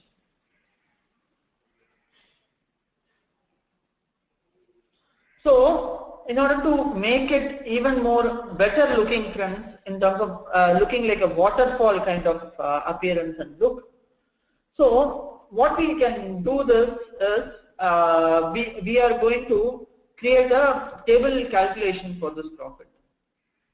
So how to create that? So quick table calculation, and I'm going to say it is going to be the running total. So I'm going to select the running total from this front. Can you see now? After I selected the running total, this is how it is looking. So first it is 286, 397, next 230, like that, 186. This is basically going to give me my profit. So if I want to know my actual profit, I will take my profit, drop it in tooltip, so that it's displaying me my actual profit, how much it is, and what is the running total sum of profit.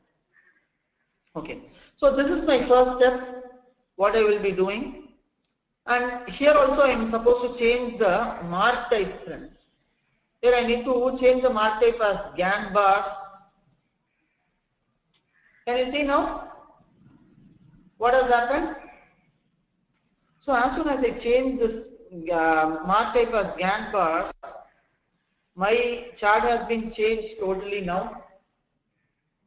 Okay. So what is the rule of thumb in a Gantt bar, friends? So whatever field which I am giving it in rows, I need to have that field in my sizing also.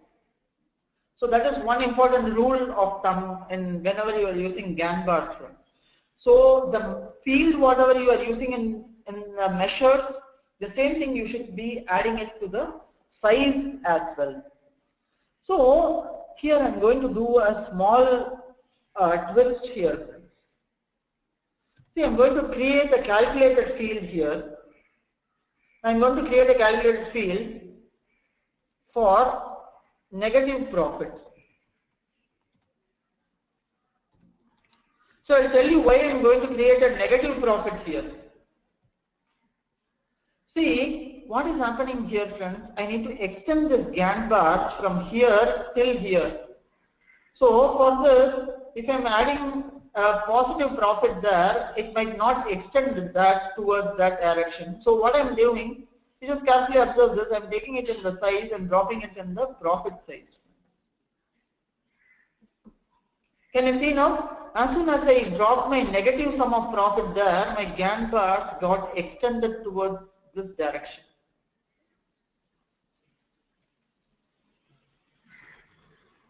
And can you see now?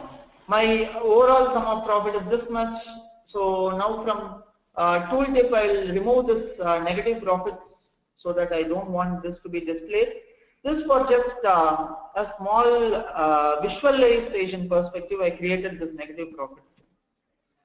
So I just clicked on OK. So now my waterfall chart is ready. So my waterfall is flowing like this, and then there is a jump like this, and then it's going on. Can you see that?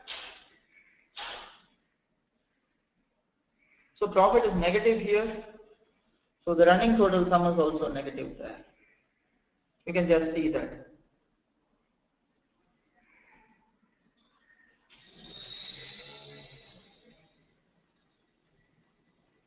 So instead of negative profit, let me put positive profit and see in the sum how that is looking. Yeah, even it doesn't make any difference here, friends. Even if it is a positive profit or negative profit, it doesn't make any difference. We are able to get that numbers here. So whatever numbers we are seeing, that is working perfectly fine. So it should not be a great deal for us. You can either use a negative profit or you can also use a positive profit.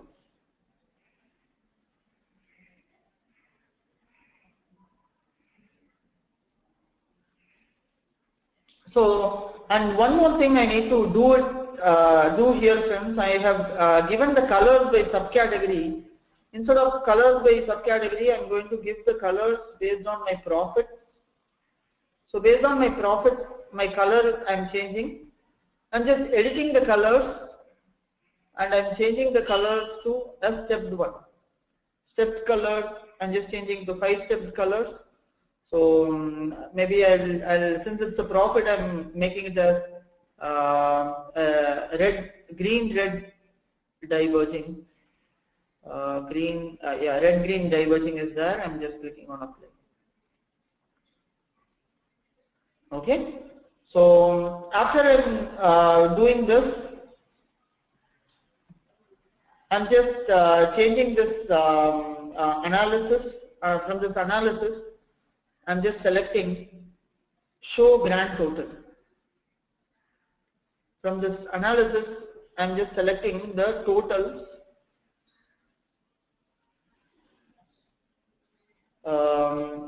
Show row grand totals or column grand totals, I think. So maybe I'll just be able to see the sum of totals there just for that purpose. So the other things are like not mandatory, friends. The only thing that is required is just change the mark type to profit and then change it to stepped colors so that you know these are the items that are most profitable. These are the items that are least profitable and these are in negative profit. This is how the items are looking. So this can really help you out. This negative profit sums. So either you drop the positive profit on the sum or a negative profit on the sum. You can just see. If you are dropping a negative profit on the sum, it will be even more bigger thing there, the last one. If you are dropping the positive profit on the sum, on the size, you can just see whatever it is based on this view. So it is just to change the view alone, friends. Okay. How many of you got this same exact visualizations and how many of you want me to repeat it once again?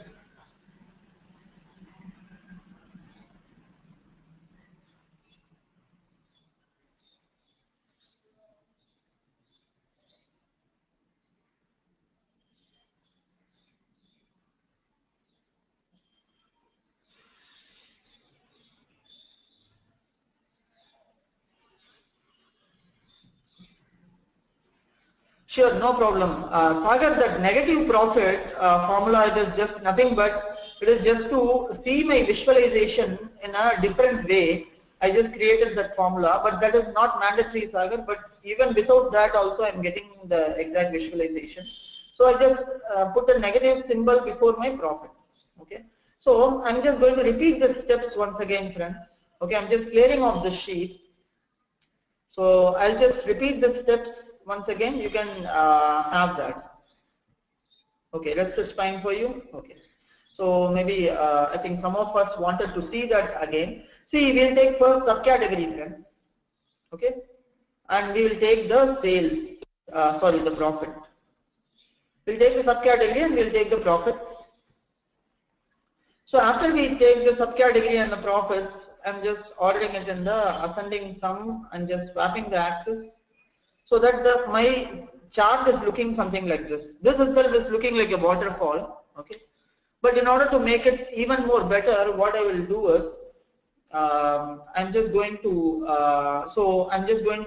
so after I have added this, I just go here right click here and add a table calculation, quick table calculation. I'm going to say it is going to be running total here.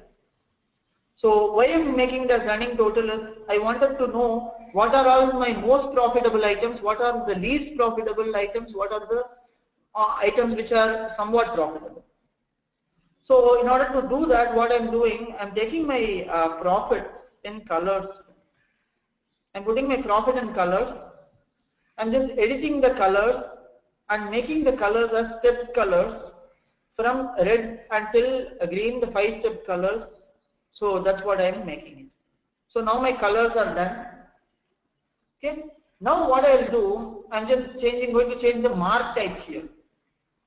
So this mark type I'm going to change it as Gantt bars. So when I'm having a Gantt bars initially, it will be just showing me like this view only. I would like to extend this further downward direction. So for that what I'm doing, I'm just creating something called negative profit, a calculation. So here I can use the positive profit also, even that is working fine. So as soon as I drop that, my bar gets extended towards the downward direction. You can just see that here. So as soon as your bars get extended towards this, you will be able to see how they are working here within that and how that is looking there. So this is looking like a waterfall, friends. From top to bottom the water is flowing and it is coming down, down, down. And these are the least performing categories for me. The bookcases, the suppliers, the fasteners, the machines, labels, art, envelopes. And the tables are lowest among all, and these are the other categories that are highly performing compared to the others.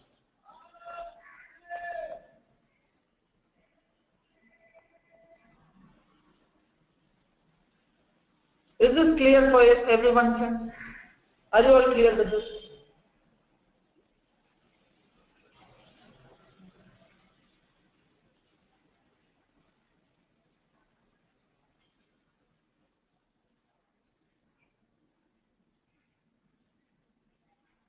Okay, friends. So what I will do is I will save all these charts and I will show these charts when I'm going to deploy this. I'm going to show you on next module. I will be showing you how to deploy it to your server. So here we will be deploying it to your public.tableau.com. So I'll show you how to deploy it to your server. That point of time, you will be able to see everything under public.tableau.com. So I'll be hosting all these charts under my profile, so that you can have a look at any time, and we'll be able to see that anytime. Okay, friends, I'm just stopping the presentation with this. So I think for any other questions, you can let me know, and we shall. So next week, friends, I think I need 2 more classes. I think Monday and Tuesday. If you are okay for tomorrow also, I can take it up tomorrow and Sunday and finish it within this week itself.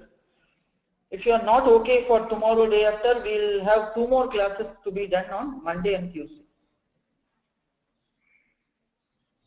So please let me know if you are okay with tomorrow, day after, or you want it on Monday, Tuesday. Anything I'm fine, friends. Anything I'm fine with that.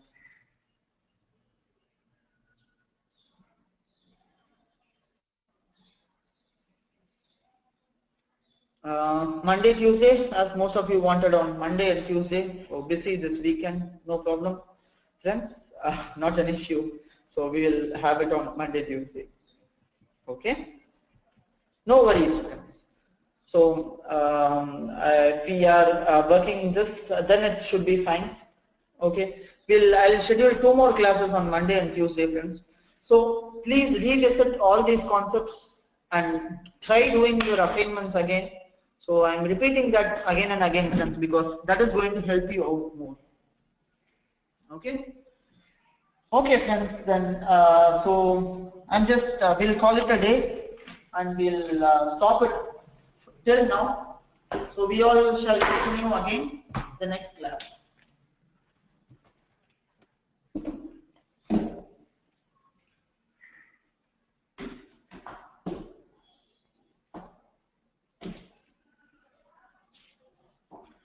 Okay friends, then so hope everyone understood on today's session, right? If you had any difficulties, please let me know. We will work it out now itself. Okay? Rather than waiting for your feedback and then knowing on Monday, I can know it now itself. Let me know if you're not understanding. Okay, so Shweta has a question, when should we submit our project?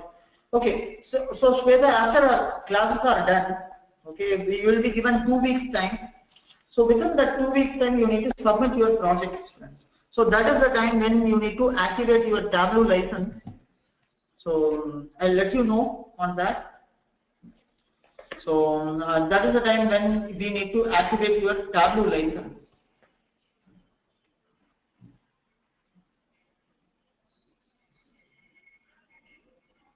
Okay. So Hasini has a question, how to maintain the versions of each and every chart, means version control. So Hasini, I'm going to talk to you about 2 of these charting concepts.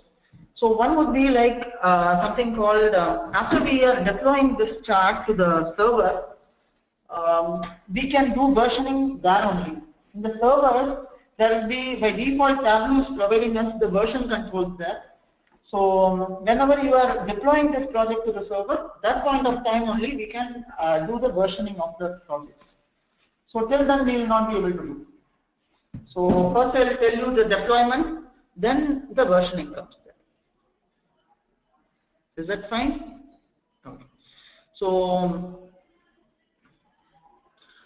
Sagar is asking what happens if we cross 2 weeks schedule. So nothing, Sagar, you can just mail them that I am unable to complete it within the 2 weeks time and I need some one more extra week to complete the assignment. So they will be extending it.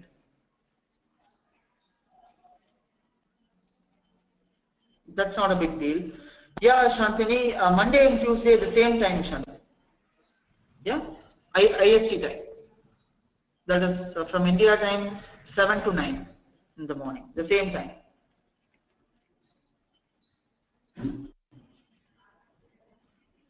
Okay friends, thank you Shantini, thank you Sagar, Lopita, Jai Shri, Kalpana. See you all friends, Hasini, Jai Shri, Kalpana, Prajakti, Salim, Samir, Shweta. See you all.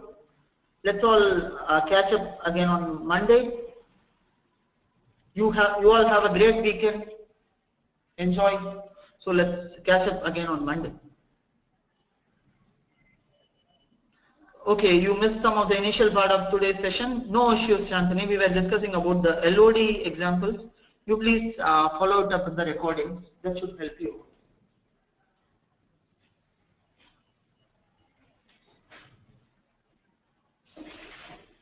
Okay, friends, then. So let's all catch up tomorrow, the next class that is on Monday. Okay, okay. You joined when I was explaining the exclude part. Okay, not an issue. Yeah, you can catch it up from the recordings, or on Monday if you come for the class, Shantini, you can let me know. So, like, if you have any questions, you can always let me know for anything.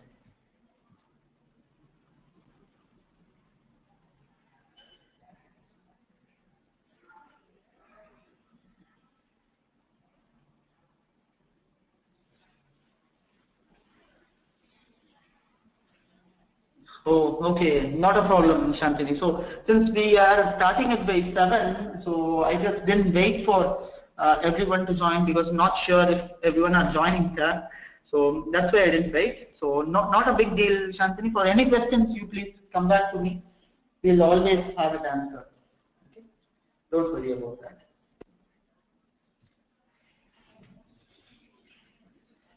Okay, friends. So thank you everyone, and you all have a great weekend. Take care. See you next week. Bye bye.